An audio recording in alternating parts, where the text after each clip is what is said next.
don't know if it caught that, but we're back. We're live. What's going on? Hope everyone's having a good week so far. I'm going to be your host, Nick Gutierrez, along with Kyle Hendricks here. This is the I Think You Should Buy podcast, and we're going to jump right in. My host here, Kyle Hendricks, has been absolutely crushing it the last couple of weeks. Does a great job with his clients, and I want to start off by just asking you, Kyle, like what's going on in the mortgage world? You've been successful over the last 2-3 weeks on working with clients, getting them under contract, and what's working? What are you doing? Yeah, I don't think I'm doing anything crazy. I think as you and me kind of mentioned, just over the last 2 years when the market was a little bit slower, just continuing to do the things that we know we need to do. And trust me, I definitely was not perfect at all times, but I think I've been the last couple of months been pretty steady doing some accountability stuff with people to kind of keep me accountable and making sure I'm doing all the things I'm supposed to be doing. So nothing, no secret sauce or anything, just doing the things that you know you need to be doing, but you don't always do. So being consistent, and then, Not reinventing the wheel. No, definitely not reinventing the wheel.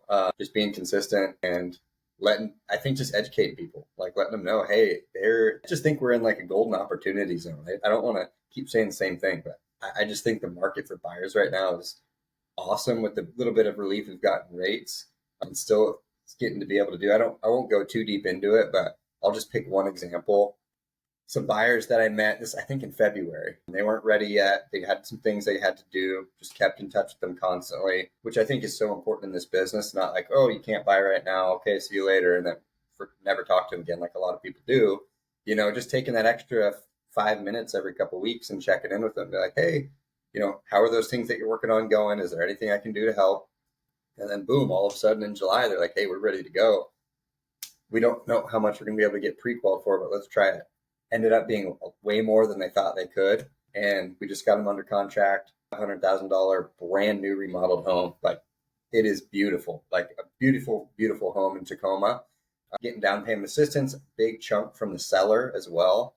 So they're coming into this thing with less than $2,000 of their own money as first We like to hear, baby. Yeah, it is. It's awesome. And I just think 6 months from now, I don't think you're going to be able to get deals like that. I think it's going to be more competitive. And so just, helping people take advantage of the opportunities in the market right now. And yeah, dude, it's been awesome. It's been good to finally see the work pay off, because the last 2 years, we've been staying alive, which we've got to be grateful for. A lot of people, either leave the industry or chose to leave the industry or whatever. And we stuck it out, and that sometimes it was hard, but it's nice to finally see it all paying off. And been able to get quite a few people under contract and working with a lot more to do the same. So yeah, dude, it's been awesome. And I heard a little birdie as well that you've been kind of seeing some of the same success.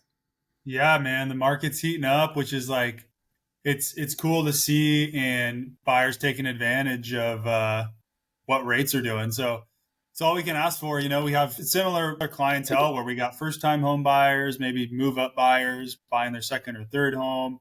So got a good little mix, but yeah, it's been heating up. I think we're just going to keep trending in this direction. I think a lot of people are like banking on, they think the election's going to sway things one or the other. I don't know how much it's going to affect the downward trend we're seeing in rates right now, but for the next couple months, we're just going to keep doing our thing. We're 30 days, 32 days and 75 hard, which has been, I'm going to be honest, dude, my body is beat up today. Me and Bree went on a walk this morning, and even just like a slight incline on a hill is enough for me to complain. I feel like a zombie half the time. Like I've apologized to Bree probably 3 or 4 times in the last week, whether it's like during dinner or like in the morning on a walk. 'Cause like, I'm just beat up. Like I'm quiet. Like I barely say like 5 words. I'm like, I'm sorry. I'm just so tired. Yeah. And it's always the mornings where I feel so like sore and tired that Vincent wakes up at 5:30 and he goes from laying up to sitting straight up and just goes blah and just wakes us both up. We're like, all right, looks like we're gonna have to get up early. So it's been cool. We'll walk down to the park, throw them in the swing, and get out. But yeah, dude, how are you feeling? I'm curious because like I said, for me, I'm not feeling great today, at least. Yeah, I'm right there with you, brother. So at least we're suffering together. I've been loving it. Like I feel super dialed, and I think part of maybe what to do with our business is taking off is maybe some part due to this, just because it forces you to be really rigid with your schedule and keep yourself really accountable. So I mean, I feel great, but also run down a little bit, like you said. But yeah, dude, and of course, shout out to Maui Grappling Academy, because I swear, just right as I started this, they're like, "Oh yeah, we're just going to start just going insane too," to where we've just been doing a ton of live sparring at the end of every practice, and just going. I'm just leaving there like feeling like I got in a car crash, which Yeah, absolutely just beat up, I'm yeah, sure.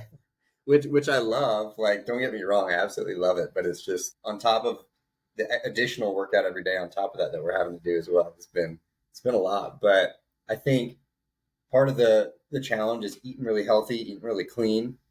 I think that's helping recovery a little bit as well. So I've been eating just a lot of like we talked about last week. Like if I want like a treat or something, I have some Greek yogurt with some honey, and then for my meals, I'm just eating like sweet potatoes and meat or whatever, or lettuce wraps or whatever. So I feel like just putting that clean, like I just already see you laughing at me right now. I just can't wait I to was do gonna it. say like in cheeseburgers and stuff too, which we'll get Yeah, to later, but yeah, and you no. haven't yet, but we'll talk about it later. Oh, I mean, don't get me wrong. The second that this thing's over, I'm eating everything I can think of. I'm going straight to the cinnamon roll place down the road. I'm getting a milkshake, a burger, a pizza, a cookie, what you name it. I'm going to be eating it. But dude, yeah, I feel dialed. I'm really happy we decided to do this challenge. And one of the workouts being outside, like, is so crucial too. It's just it's such a good way to like inject some energy into your day. Or it's hard to See, be like, that's where I'm gonna disagree. yeah, yeah. And When I'm you're in only the desert. saying, yeah, dude, like we probably couldn't have started it at a worse time for me because it's been 110 every single day from the day we started. Dude, the walks in the morning are crucial because like today it was 78 or like 80 degrees. So it's like to knock that out is so prime. But we're coming into hopefully like it's so funny, dude. Mid to high 90s is like a blessing here right now. But having that will be huge. Yeah, the last month, like if I haven't been able to get to my outside workout during the day, like I've been going on walks at 8 o'clock, 8:30, and then like then I have to shower, read. If I maybe catch up on work and not get into bed till 10:30, and then it's that constant cycle of starting over. Yeah. I've seen coyotes, I've seen javelinas, which to people that don't live in Arizona is basically a warthog. Did I tell you that I was on a walk at like 8:30, and I probably shouldn't do this. I was wearing my over ear headphones at 8:30 at night, walking in the dark. Luckily, it was just through the neighborhood, so it's not like I'm on a busy street. But I'm walking, and I hear like this like crunching noise through my headphones because I'm listening to music. So I take off one of the sides, and I look over into this tree, and there's like these little crunchy things that will fall off these trees. So I'm like, oh, I think that's what the sound is. And then I kept hearing it again. So then I look over and there's like 8 of these javelinas just staring at me. Like the whole squad was just like trying to decide like, does he see me? Do I see them? And they're super mean. Like they'll javelinas will like charge at you. And I don't know if they bite or if they like hit you with their tusks. I don't know how that works. Yeah, but it was kind of freaky. And then like 10 minutes later, I see a coyote cross the street. So it's wild out here in the desert, but yeah, I'm excited for it to not be as hot, so I can try to do a lot of the runs or walks outside during the day. Yeah, I actually heard Luke say it was part javelina. Yeah, I said what's up. I said what's up to the javelinas and was like, "Yo, tell Luke I said what's up." Yeah, he's gonna love hearing the shout out on this. I'm gonna have to let him know. But yeah, dude, it's yeah, you see things that you normally wouldn't. Like same here. Like I've been doing. A can definitely relate to the lack of sleep because I wake up at 5 here because that's 8 p.m. PST. So I want to make sure I'm working when my clients need me and stuff like that. So, but I don't get home from jujitsu till a lot of the times at 8:30 or so. So then I'll shower, eat. By that time it's 10:30, and I'm getting to bed at 11. Have to wake up at 5, and so I've been kind of a little run down, trying to be better about the sleep. Um, and where was I going with this? Oh, waking up and like going to the beach in the morning and stuff like that. Just seeing like I walked out yesterday and I walk out, I look, and there's just like a gecko on the wall, just like looking right at me, like, turtles. And it's nice because a lot of times you can just get stuck in a cycle where you're not like seeing stuff like that, and you're just like getting your mundane of like, okay, I wake up, right to work, then I'm done with work, do whatever, go to bed or whatever. But it's nice. It's a little something fresh to kind of mix in and keep things interesting. Yeah, I was gonna say like I think the biggest thing I've learned so far because I think today's like 31 or 32. I can't remember, but 32, I think. Yeah. the uh, the number one thing I've learned so far is like time management, which is obvious, but between I'm trying to get at is like I have to make sure like if I don't hit my morning, if I don't do a workout in the morning, it sets me back so much because now I'm looking at I don't want to put 75 hard in front of work because work comes first. I don't want to put 75 hard in front of my wife because I need to spend time with her. I don't want to put 75 hard in front of my son. And so, like, I'm obviously going to put those things before making sure I hit a 45-minute workout, which means if I have 2 hours to spend time with my family or make dinner with my family or spend time after dinner, like playing with my son, I got to do that first, which just means I'm postponing a workout to 8:30 at night and now I'm walking. So like it's just like it's taught me that you need to for me I need to sit down every night and like write down my schedule to make sure I'm doing it because if not I'm just setting myself to be in this cycle of like all right now I'm gonna have no sleep now I'm gonna have to do this at 9 o'clock. So it's been fun. I'm really enjoying it. Like the workouts obviously are great. But you and me both I think are pretty active, so that hasn't been like much of a change, but that's what I've taken from it so far. Yeah, I think because we both just enjoy being active anyway, like a lot of the stuff isn't that different that we normally do because I know we normally eat fairly healthy as well. But what it is the no days off, and that's what really adds up because there's no day like in our normal life we're pretty active, eat healthy, whatever. But when stuff pops up, like oh, there's a football game this weekend, I'm gonna have pizza and have a beer or whatever it is, or but that's not an option. So you have to be really consistent. So I think that's what makes it hard. It's just the like, oh no, I have to figure out how I'm going to fit it in today. Like I can't just Yeah, like, oh, I'm going to take a day off this week. And I think what you're saying translates into work so well too, like or really anything in life because in work it's like, okay, I know I need to do these three things today. If I push them off and do something I'd rather do, like maybe I'd rather do client calls, but I know I need to create a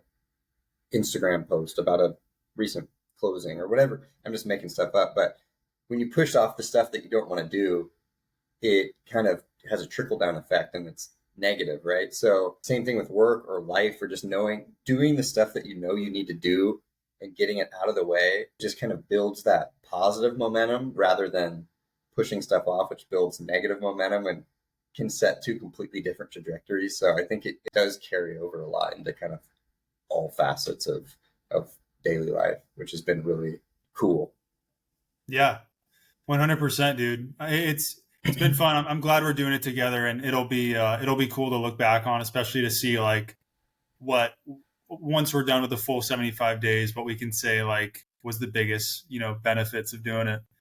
Yeah, I'm honestly. so curious. I want to talk to like a nutritionist or someone and see like what their thoughts would be on 75 hard on like if it's like more detrimental than positive for beating your body up for 75 days. But I think it depends too on how what you're eating, like what diet you follow, what your workouts look like. Yeah.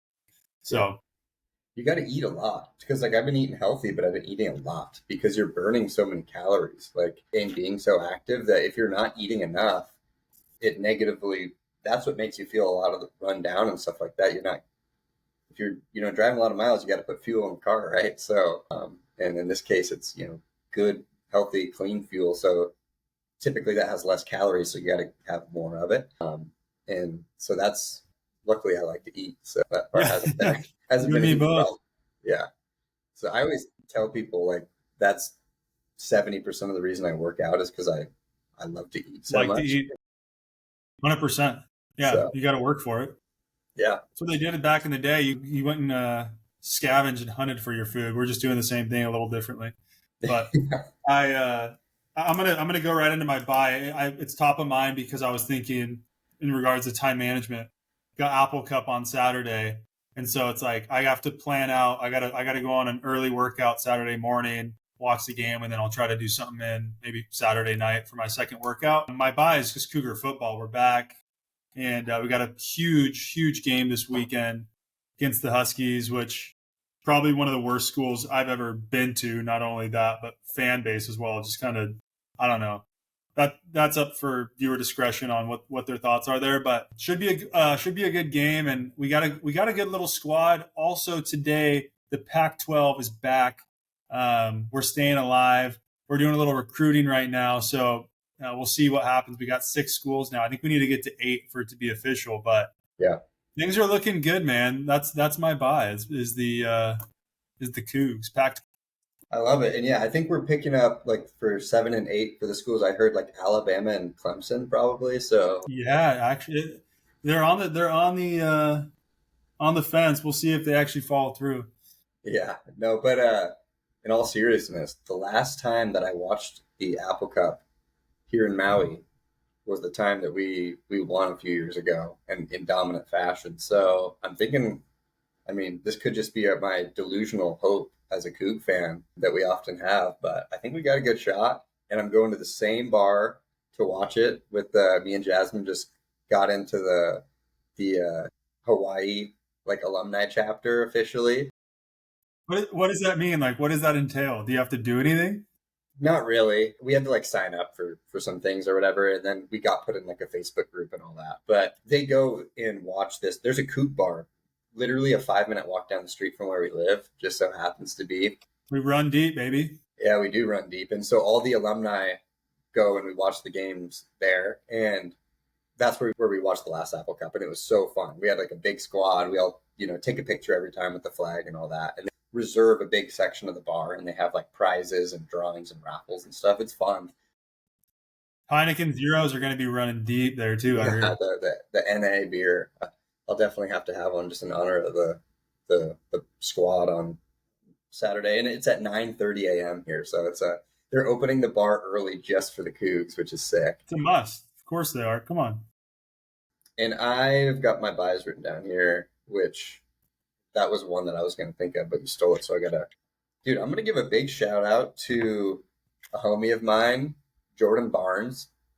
Started a company called Marrow and Tallow, and they do a couple different things, but I've been using their bison tallow, which is essentially, and correct me if I'm wrong, people who know more about this than me, but it's basically like bison fat rendered down.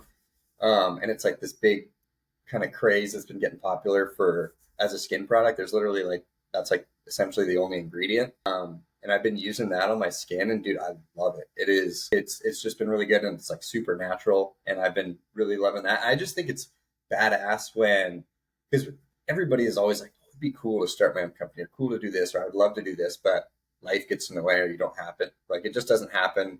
You're comfortable in your job or whatever, and I just respect people that are like, screw it, like I'm gonna go on after it. And so shout out to him, and that's my buy of the week. Jasmine's been using it, so I just bought us, some more and re-upped, and she was kind of surprised her with it. She was fired up about it.